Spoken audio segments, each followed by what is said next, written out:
नमस्कार, live cities के night bulletin दिन भर बिहार में आपका स्वागत है। खबरों की शुरुआत करेंगे, लेकिन उससे पहले एक नजर डालते हैं आज की सुर्खियों पर। 20 जुलाई से शुरू होगा बिहार विधानमंडल का मानसून सत्र।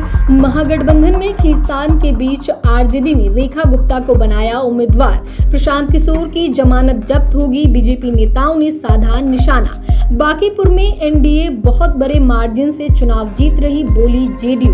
कुछ लोगों की आंख का कांटा बने हुए हैं सीएम सम्राट, बोले मांझी। पंचायत चुनाव को लेकर मंत्री दीपक प्रकाश का ऐलान। जेडीयू ऑफिस पहुंचे नीतीश कुमार, व्यवस्थाओं का लिया जायजा। पटना में जमीन पर कब्जा करने आए 17 अपराधियों को एसटीएफ ने दबोचा। मुजफ्फरपुर में दुबई से आए पति ने पत्नी का गला काटा। पटना समेत कई जिलों में झमाझम बारिश, 12 जिलों में अलर्ट। अब खबरें विस्तार से। बिहार विधानसभा का 5 दिवसीय मॉनसून सत्र 20 जुलाई से शुरू होगा। राज्यपाल की सहमति मिलने के बाद विधानमंडल सचिवालय ने सत्र की अधिसूचना जारी कर दी है। इस दौरान सरकार वित्तीय वर्ष 2026-27 का प्रथम अनुपूरक बजट पेश करेगी। विधान परिषद की ओर से जारी अधिसूचना के अनुसार 20 जुलाई को मॉनसून सत्र का पहला दिन होगा। इस दिन वित्तीय वर्ष 2026-27 का प्रथम अनुपूरक बजट पेश किया जाएगा। इसके बाद सभापति द्वारा शोक प्रस्ताव पढ़ा जाएगा और दिवंगत नेताओं एवं अन्य हस्तियों को श्रद्धांजलि दी जाएगी। 21 जुलाई को गैर सरकारी संकल्पों पर चर्चा होगी। 22 और 23 जुलाई को सरकार की ओर से विभिन्न राजकीय विधेयक सदन में पेश किए जाएंगे। वहीं 24 जुलाई को सत्र के अंतिम दिन प्रथम अनुपूरक बजट पर चर्चा होगी और सरकार विनियोग विधेयक को पारित करने का प्रयास करेगी। इस बार मॉनसून सत्र के हंगामेदार रहने की संभावना जताई जा रही है। बांकीपुर सीट को लेकर महागठबंधन में खींचतान के बीच आरजेडी ने अपने उम्मीदवार की घोषणा कर दी है। पार्टी ने यहां से रेखा कुमारी गुप्ता को उम्मीदवार बनाया है। रेखा गुप्ता पिछले विधानसभा चुनाव में भी आरजेडी की ओर से उम्मीदवार थी। वहीं बांकीपुर सीट पर उम्मीदवारी को लेकर कांग्रेस और आरजेडी में ठन गई है। कांग्रेस इसे अपनी पारंपरिक सीट बता रही है। कांग्रेस नेता ने विपक्ष का साझा उम्मीदवार बनाने की मांग की, लेकिन आरजेडी इसके लिए बिल्कुल तैयार नहीं है। इधर जनसुराज से प्रशांत किशोर उम्मीदवार होंगे। बीजेपी ने भी इस सीट पर तैयारी शुरू कर दी है। पार्टी की ओर से नील रतन घोष का नाम सबसे आगे चल रहा है। हालांकि पार्टी की ओर से इसकी घोषणा नहीं की गई है। जनशक्ति जनता दल की ओर से वीना मानवी को कैंडिडेट बनाया गया है। जनसुराज पार्टी के प्रमुख प्रशांत किशोर द्वारा पटना की बांकीपुर विधानसभा सीट से उपचुनाव लड़ने की घोषणा के बाद भारतीय जनता पार्टी ने उन पर तीखा हमला बोला है। बीजेपी विधायकों और नेताओं ने दावा किया है कि बांकीपुर उपचुनाव में प्रशांत किशोर अपनी जमानत भी नहीं बचा पाएंगे। बीजेपी सांसद रविशंकर प्रसाद ने कहा कि बीजेपी की पक्की जीत होगी। वहीं बीजेपी विधायक रत्नेश कुशवाहा ने कहा कि प्रशांत किशोर अपनी जमानत भी नहीं बचा पाएंगे। उनकी दुकान बंद हो चुकी है। बांकीपुर विधानसभा में सबसे ज्यादा विकास एनडीए सरकार में हुआ है। बिहार की राजनीति में बांकीपुर विधानसभा सीट पर होने वाले उपचुनाव को लेकर सियासी बयानबाजी तेज हो गई है। जनसुराज के संस्थापक प्रशांत किशोर के बांकीपुर सीट से चुनाव लड़ने के ऐलान के बाद माहौल सा बदल गया है। इस बीच जदयू के राष्ट्रीय कार्यकारी अध्यक्ष संजय झा ने बड़ा बयान दिया। बांकीपुर उपचुनाव में प्रशांत किशोर के चुनाव लड़ने की घोषणा पर जदयू के कार्यकारी अध्यक्ष संजय झा ने कहा कि लोकतंत्र में किसी को भी चुनाव लड़ने का अधिकार है। चुनाव में जनता मालिक होती है। उन्होंने बांकीपुर सीट और नितिन नवीन को लेकर कहा कि प्रतिष्ठा की बात है। शायद वो पहले व्यक्ति है जिनकी सरकार है दिल्ली में और वो उस पार्टी के राष्ट्रीय अध्यक्ष हैं। बांकीपुर के विधायक को इतनी बड़ी प्रतिष्ठा मिली है और चुनाव भी उसी सीट पर होने जा रहा है। कुछ दिन पहले तो चुनाव हुआ ही था।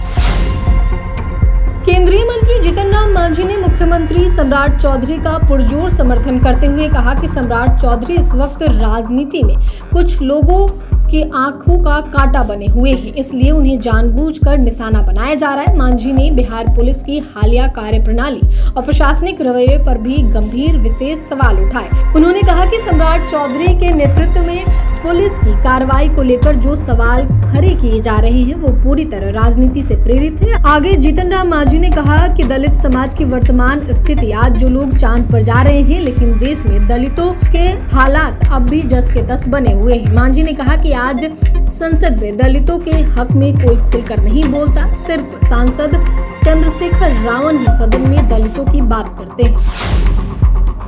पंचायत चुनाव को लेकर पंचायती राज मंत्री दीपक प्रकाश ने कहा कि पंचायत चुनाव अपने तय समय पर ही कराए जाएंगे। विभाग की ओर से चुनाव की तैयारियां बिल्कुल तय कार्यक्रम के अनुसार चल रही है और इसमें किसी भी तरह की देरी की कोई गुंजाइश नहीं है। इस बार भी चुनाव में आरक्षण रोस्टर का पूरी तरह से पालन किया जाएगा।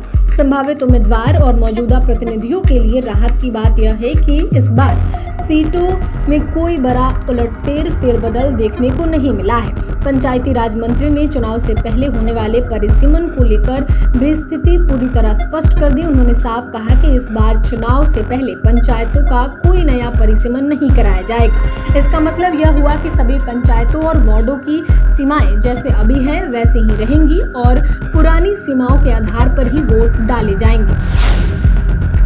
पूर्व मुख्यमंत्री नीतीश कुमार अचानक पटना स्थित जदयू प्रदेश कार्यालय पहुंचे, जहां उन्होंने जनसुनवाई को लेकर चल रही व्यवस्थाओं का जायजा लिया। उनका यह औचक दौरा संगठन को और सक्रिय बनाने की कवायद के तौर पर देखा जा रहा है। जदयू कार्यालय पहुंचने के बाद नीतीश कुमार सबसे पहले कार्यालय परिसर का निरीक्षण किए। इस दौरान उन्होंने वहां चल रही जनसुनवाई कार्यक्रम की व्यवस्था को भी देखा। जनसुनवाई में मंत्री श्रवण कुमार मौजूद थे और लोगों की समस्याएं सुन रहे थे। नीतीश कुमार वहां पहुंचे और मौजूदा लोगों से कहा कि जनसुनवाई पूरी गंभीरता और व्यवस्थित तरीके से होनी चाहिए। उन्होंने सुनवाई कर रहे मंत्रियों और अधिकारियों को स्पष्ट शब्दों में कहा कि ठीक से कीजिए। निरीक्षण के दौरान जदयू के प्रदेश अध्यक्ष उमेश कुशवाहा भी उनके साथ मौजूद रहे। नीतीश कुमार ने उन्हें पार्टी कार्यालय की व्यवस्थाओं को और बेहतर बनाने का निर्देश दिया। पटना के रामकृष्णा नगर थाना क्षेत्र में 31 कट्ठा जमीन पर कथित कब्जा करने की कोशिश को पुलिस और एसटीएफ ने विफल कर दिया है। संयुक्त कार्रवाई में 17 लोगों को गिरफ्तार किया गया है, जिनमें 12 पेशेवर अपराधी बताए जा रहे हैं। रामकृष्णा नगर के दारोगा हेमंत झा के आवेदन पर सभी पकड़े गए अपराधियों के खिलाफ थाने में शिकायत दर्ज हुई है। सभी गिरफ्तार आरोपी से पूछताछ जारी है। इस बीच पुलिस को गुप्त सूचना मिली कि उस जमीन पर कब्जा करने के इरादे से कुछ अपराधी पटना में जुटे हुए हैं। सूचना के सत्यापन के बाद एसटीएफ और रामकृष्णा नगर थाना पुलिस ने जक्कनपुर इलाके में संयुक्त छापेमारी की। वहां पुलिस टीम को काले रंग की स्कॉर्पियो गाड़ी में बैठा विकास मिला। उसकी तलाशी लेने पर पिस्टल और गोली भी बरामद की गई।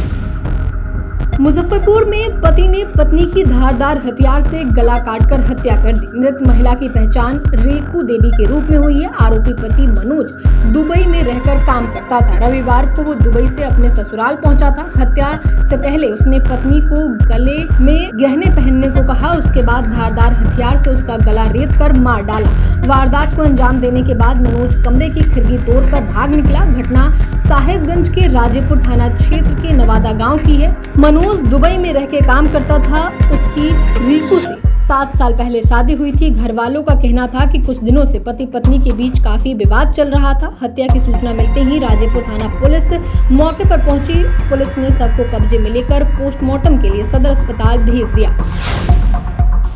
बिहार में मानसून एक बार फिर रफ्तार पकड़ लिया है। प्रदेश के कई जिलों में बादल छाए हैं। वहीं सोमवार को पटना, बक्सर, सासाराम और औरंगाबाद में तेज बारिश होने से लोगों को राहत मिली है। वहीं दोपहर बाद बांका, नालंदा और जमुई में भी झमाझम बारिश हुई। कटिहार समेत कई शहरों में बादल छाए हुए हैं। मौसम विभाग ने आज 12 जिलों के लिए ऑरेंज अलर्ट जारी किया है। इन जिलों में 60 किलोमीटर प्रति घंटे की रफ्तार से हवा चल सकती है। ऑरेंज अलर्ट वाले जिलों के अलावा राज्य के 26 जिलों में अधिकांश हिस्सों में बादल छाए रहेंगे। हल्की से मध्यम बारिश होने की संभावना है। मौसम विभाग के मुताबिक अगले 10 दिनों तक राज्य में रुक रुक कर बारिश होती रहेगी।